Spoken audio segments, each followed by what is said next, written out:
What's going on, my people? Today we are going to be getting into a segment about lottery cursed so-called winners. Yeah, you know what I mean? These people have essentially won the lottery, yeah, and then just lost all their fortune. You know what I mean? I think it's kind of a good topic to get into. You know what I'm saying? Oh, yeah, and how did I forget? Normal behavior. Behavior is normal. We're strictly informal, keeping it cordial. You know what I'm saying, my people? So let's get into this, man. There is a specific kind of silence that happens when you check a lottery ticket and realize the numbers match. It's the silence of a brain trying to process a statistical impossibility. The odds of winning the national lottery jackpot are about 1 in 45 million.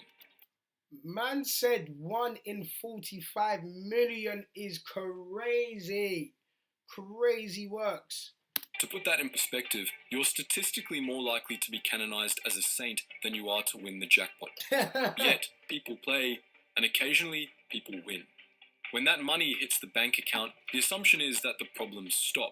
But for a specific subset of winners, yeah, I bet, man. Bare people think that money will solve all their problems. the deposit marks the beginning of a complete financial and personal collapse. Economists and psychologists have spent decades studying this phenomenon. They found that sudden wealth doesn't change who you are, it acts as a magnifier. And that is 100% true. Because at the end of the day, if you know, then you know in the aspect of if you're a good, kind-hearted person and then you step into extreme wealth, you're gonna become even more of a kind person. If you are naturally a scumbag, yeah, and you get extreme wealth, the world's pissed. Do you know what I'm saying? Because it's over, buddy. You know what I'm saying? Because yeah, scumbags with a lot of money do scumbag things. If you're bad with money when you have £100, you will be catastrophic with money when you have 10 million. Yeah. The liquidity allows you to make mistakes at a speed and scale that was previously impossible. We're going to look at 5 people who beat the 45 million to 1 odds only to lose everything. Let that sink in, you know. Most Let that sink in, you know. Yeah? Let that sink in. Crazy how they won it all and then lost it all. A recent example of this phenomenon is Adam Lopez. His story is notable not because of the amount he lost, but because of the terrifying speed at which the dream turned into a medical nightmare. Now, let's have it right. Yeah? I don't know who this man is. I've never seen him in the news back in the day or nothing like that. But what I will say first and foremost is, yeah? And this ain't no body shaming, people. This is just reality. If you are a man that looks like him, for instance, yeah? And you win £1 million, what you're supposed to do is invest in your health. Do you get what I'm saying to you? Yeah? Living life like that, yeah, I promise you, it's a detriment to your health. That's just a scientific fact. Do you know what I mean? So once you become a millionaire and you look like him, I'm telling you now, you need to go and invest in your health. In mid-2025, Lopez was a forklift driver living in Norfolk. He stopped at a corner shop to buy a drink and, on a whim, picked up a scratch card. He went back to his car, scratched the panels, and realized he had just won £1 million. Oh my days. Imagine that feeling, people. Imagine that feeling. Just Bumbleclad. You know what I'm saying? Crazy works. He later told the BBC that he was stunned into silence, shoving the card into his glove box as if it were contraband. His bank balance jumped from £12.40 to £1,012.40 overnight. Crazy. Crazy works. Man still had his £12. Lopez immediately did what almost every financial advisor screams at you not to do. He quit his job. He removed the structure from his day-to-day existence before he had a plan for what would replace it. He bought a Range Rover Sport for himself, a Range Rover Evoque for his mother, and booked a first-class trip to Barbados. Now, in the grand scheme of things, that ain't too bad, yeah? You're £1,012 up, yeah? Buying 2 ranges and a first-class ticket to Barbados. There ain't nothing wrong with that in the grand scheme of things, if you've got the right mindset, yeah? The spending itself wasn't the issue. £1 million can absorb 2 cars and a holiday. Yeah, the problem was the lifestyle shift. Lopez entered what he later described as a 3-month party. He was burning the candle at both ends because he could finally afford the wax. It lasted exactly 12 weeks. By September, the physical toll of his new life caught up with him. He developed a blood clot in his leg, likely exacerbated by the sedentary, alcohol-fueled lifestyle. And this is what I'm talking about. Yeah? The man went on a 3-month bender instead of going on a 3-month health kick. What? You can't make this up. What are you doing? A 3-month bender in comparison to a 3-month health kick when you look like that? My brother, you got a blood clot. For what reason? Because you look like that and you're drinking too much, eating too much, taking drugs too much. He's a madman. I'm not surprised. He'd adopted. The clot travelled to his lungs, causing a bilateral pulmonary embolism. Man said bilateral. Man sounding like Japanese Mandarin alien talk, cuz. Yeah, man don't even know what he said. And this is what I'm saying, people. Health is wealth. He was rushed to hospital, unable to walk or breathe. In an interview given during his recovery, he noted the grim irony of his situation. He had a bank account full of cash, but he was lying in the back of an ambulance where his net worth was irrelevant. Thank you. And the main word in that last sentence that he just said was irrelevant. Do you get what I'm saying? Irrelevant. Having readies, yeah, when you're dying in a ass clock back of an ambulance, that don't matter. You're not thinking about money. You're thinking about, please, God, save me. Save me, God, when you should have been saving yourself. Do you get what I'm saying? Madman. Let's continue. Bomber clouds. If Adam Lopez is the example of a physical crash, Michael Carroll is the example of a total behavioural collapse. His story is the most famous cautionary tale in British lottery history, and for good reason. In 2002, Carroll was a 19-year-old binman working in Norfolk, wearing an electronic tag for drunk and disorderly behaviour. I actually remember this brother, you know. I actually remember this brother still. Yeah, I remember him still, no cap. He bought a ticket with the last pound in his pocket and won £9.7 million. The British press immediately branded him the Lotto Lout and the King of Chavs. Disrespect. Man said the King of Chavs. Disrespect. Carroll leaned into the persona with aggressive enthusiasm. Carroll bought a mansion in Swaffham called The Grange. A sensible investment on paper, except he turned the grounds into a demolition derby track. The man turned their yard into a demolition derby track. Look at that. Look at that. That's terrible, man. No wonder they called him the King of Chavs. That is terrible, man. Terrible. Look at that. From £1 to 9 M's and then you're going running out like that. That's crazy works, man. Bought old cars specifically to smash them up in the back garden, racing them around the property at all hours of the night. The noise and chaos destroyed the property value not just of his own home, but of the entire surrounding area. Oh my God. Man said he brought the property value down of the entire area, the surrounding area. Do you know how much fuckeries you have to do to bring down the value of a whole surrounding area? That must have been crazy. That man must have been living wild. He spent thousands a week on drugs. There you go. Yeah, he was definitely living wild. Goddamn 45 little dirt.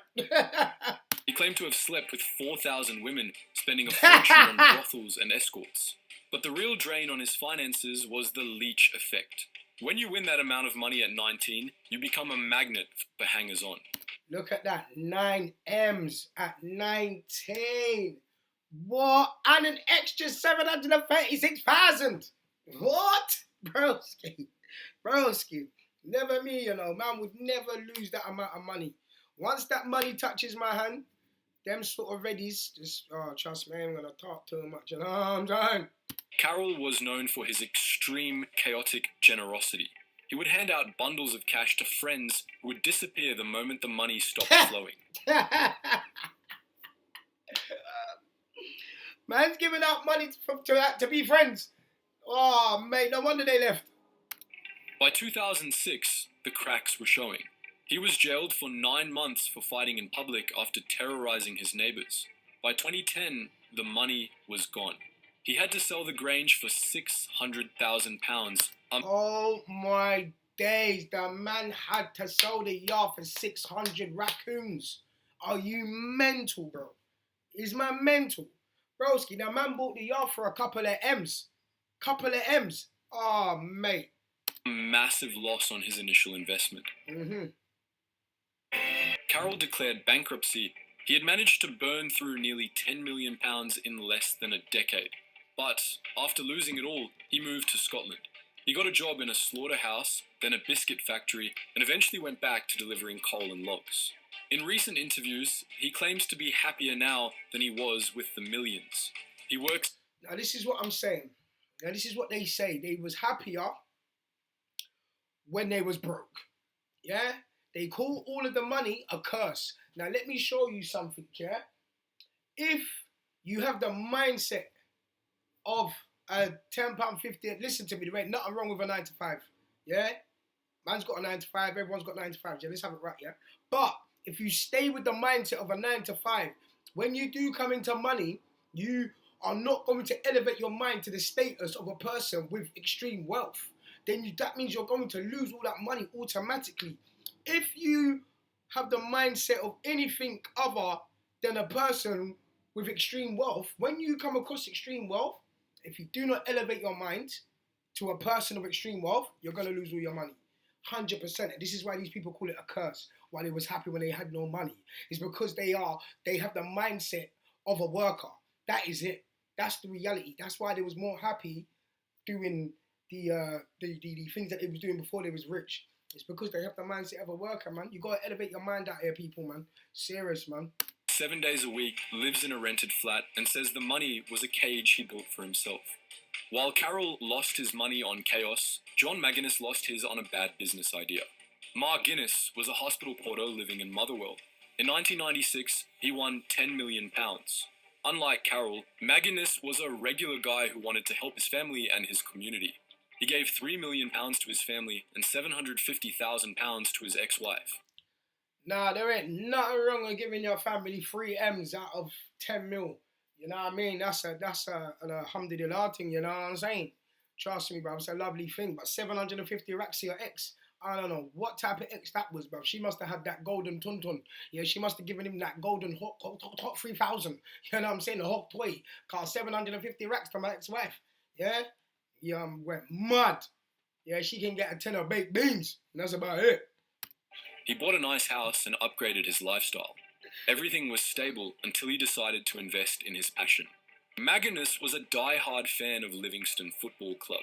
He pumped £4 million into the club, acting as a guarantor for their loans. He saw himself as the saviour of the team, using his windfall to propel them to success. This is a common trap for lottery winners. They assume that because they have capital, they're investors. But capital without expertise is just liquidity for someone else to drain. Football club. And this is what it is, man. In this corporate world, people are sharks. People are sharks. You are stepping into a business. This is why the man's mad. The man put up all his own money for Livingston FC. Livingston FC ain't even in the Scottish Premier League. Do you get what I'm saying? How are you going to go and invest in a team that have got debts, need loans, yeah, and you're bootstrapping it with your own money, yeah, thinking that you're going to get a return on your money when they're not even in the Premier League? These football teams leak money, bro. Do you get what I'm saying, blood? Especially if you're a team that is not in the first 2 highest divisions in any top 5 league. If you are not a club in the first 2 divisions, the Premier League of that country and the next division, yeah, investing in that any other club other than them 2 leagues, yeah, you're leaking money. So bootstrapping himself, he went mental. What you're supposed to do is get investors in. Do you get what I'm saying? You get investors in, so you share the load, you share the risk. You got to leverage things. The man went mad thinking that you're going to get your money back off Livingston FC. They are tired, yeah? Livingston FC are tired. Clubs are notoriously difficult businesses to run profitably, Yeah. and Livingston was no exception. You trust me. The club ran into severe financial difficulties, and because Magennis had used his personal wealth to guarantee the club's debts, the club's creditors went after him. He ended up having to sell his properties to cover the debts. By 2009, the man who had £10 million in the bank was essentially penniless, forced to rely on charity. Man's all trying a picture of 15p in his account. What's that? Saturday the toilet every dream. Man said add funds has got 15p. He had 11 mil in there. Man was showing the fucking camera. It's not even funny. Broski, put the phone down, bro. No one wants to see that. And benefits to survive.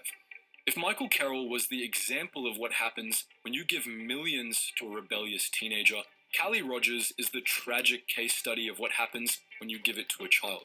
In 2003, the National Lottery allowed 16-year-olds to play. Rogers was a 16-year-old checkout assistant earning £3.60 an hour when she won the 1.875 million jackpot. She remains the youngest 1.875 at what, 16? Crazy. That's just going to turn left in itself, man. Jackpot winner in UK history, and her story is the primary reason that record will never be broken. At 16, the brain is not equipped to handle the psychological pressure of extreme wealth. Rogers... I don't believe in that. I do not believe in that. I disagree 1000%. You cannot categorize every 16-year-old brain into the same box. Yeah? You cannot say just because Callie Rogers couldn't handle 1 million, yeah, at 16, that's not to say little Jamal from down the road ain't gonna be able to handle 1 million at 16.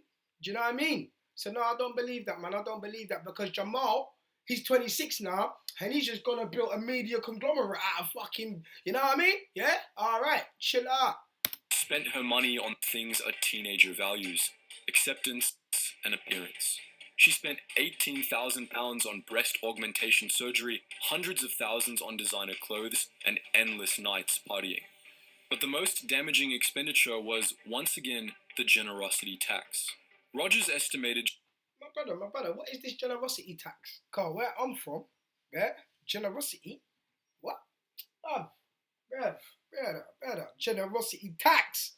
Generosity is supposed to be a singular word, yeah? Singular, just generosity. Man said generosity tax. Chill out.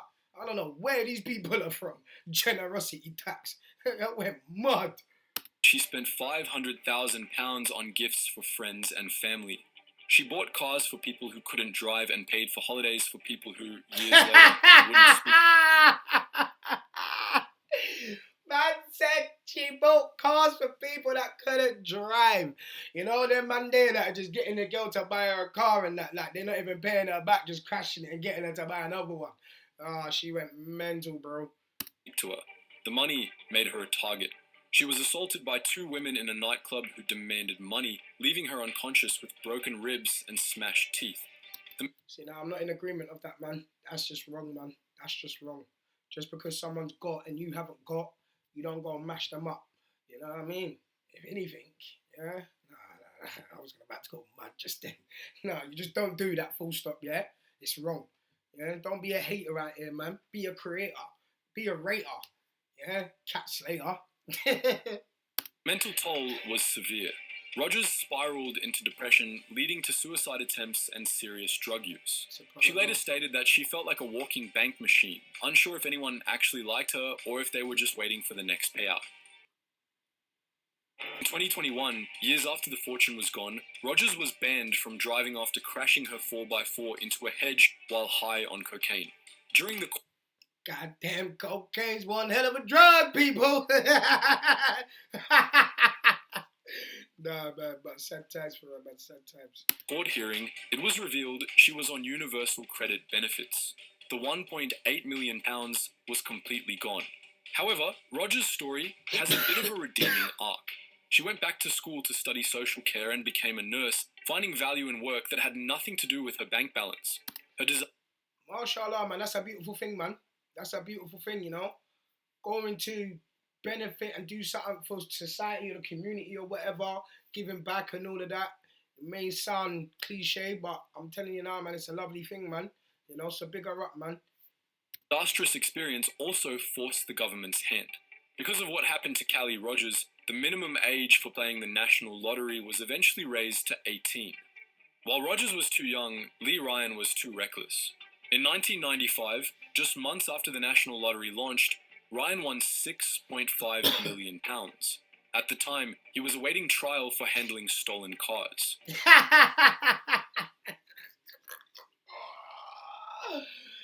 The man won 6.5 M's and he's on trial, waiting on trial for handling stolen car parts. The man is a criminal.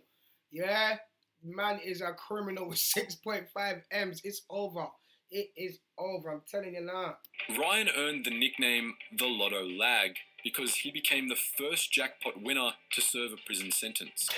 9 months after becoming a Trust the first lotto winner to serve a prison sentence is black. Of course. millionaire, he was sentenced to 18 months in prison. He sat in a cell knowing he had a fortune waiting for him on the outside. I'm telling you now, yeah, I know without knowing, yeah, he either got extorted when he was in the jailhouse or he paid for protection. Yeah? You're going to jail 9 months after winning 6.5 M's. Yeah? The Wolves are forwarding. The Wolves are forwarding. Yeah? So know this. I know he done either. Yeah? Trust me.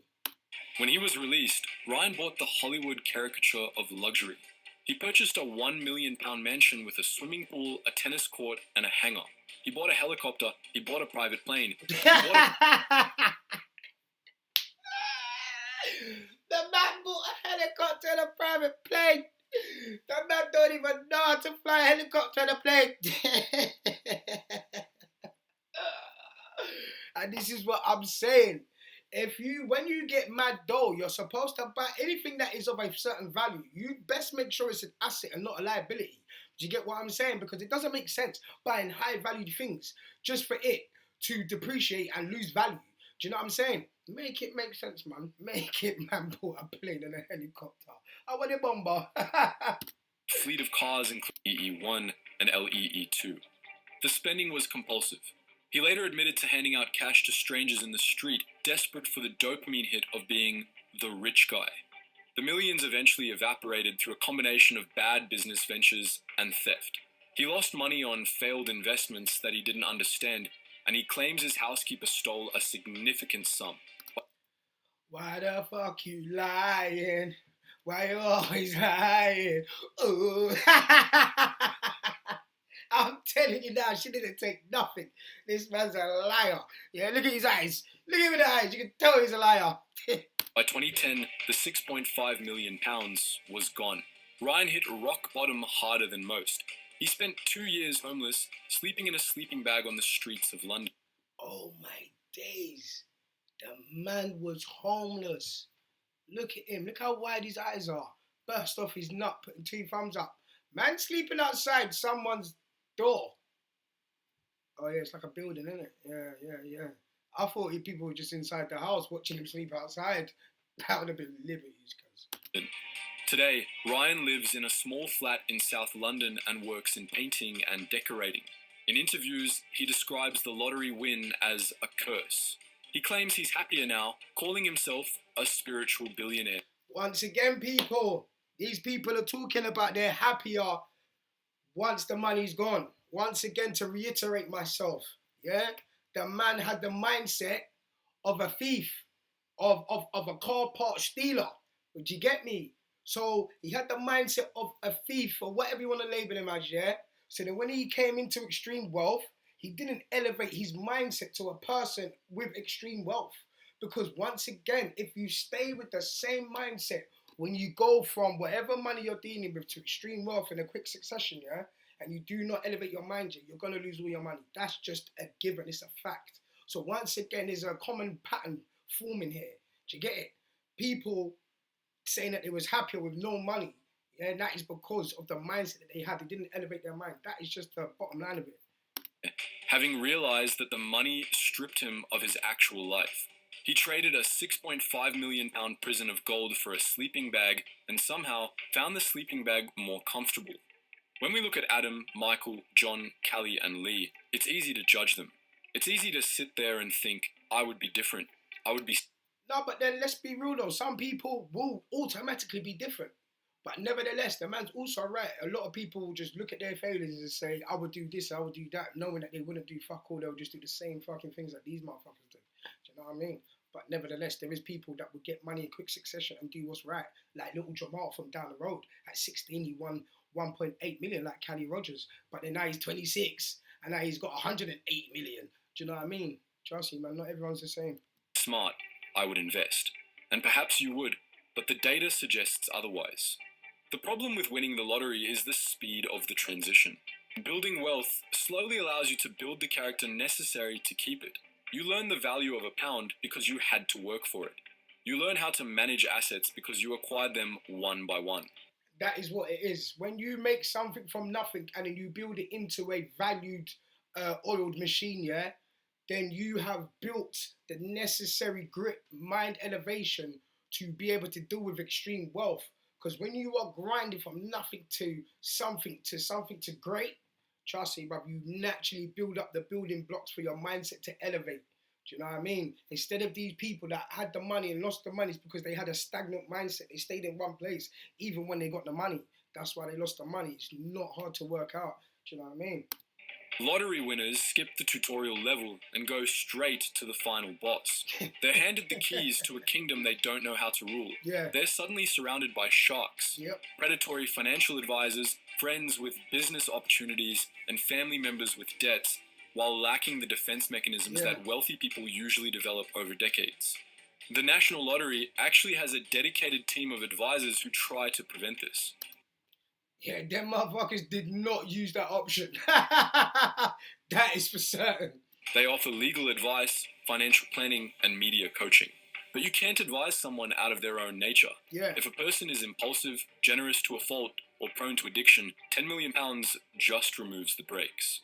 The odds of winning might be 45 million to 1, but the odds of keeping it seem to be even lower. If you won £10 million tomorrow, be honest, would you actually be sensible, or would we be making a video about you in 5 years? Let us know in the comments below. And it's true, you know, because at the end of the day, yeah, everyone can say that they'll do this, they'll do that. But the reality is you won't know what you do until you have that money. Do you know what I mean? So you can't really like, you know, but I just see it as at the end of the day, if you build something from nothing here and then you walk into extreme wealth, you are definitely going to be able to handle it way better than a person that has a one-track mindset and then they walk into extreme wealth. Do you know what I'm saying? So at the end of the day, just make sure you do what's right, you little puta calales, puta pendejos. You know what I'm saying? But yeah, man, big up everyone inside, man, and thank you for taking the time out. You know what I mean? Abnormal behavior 100 on everything. You know what I mean? So yeah, man, normal behavior.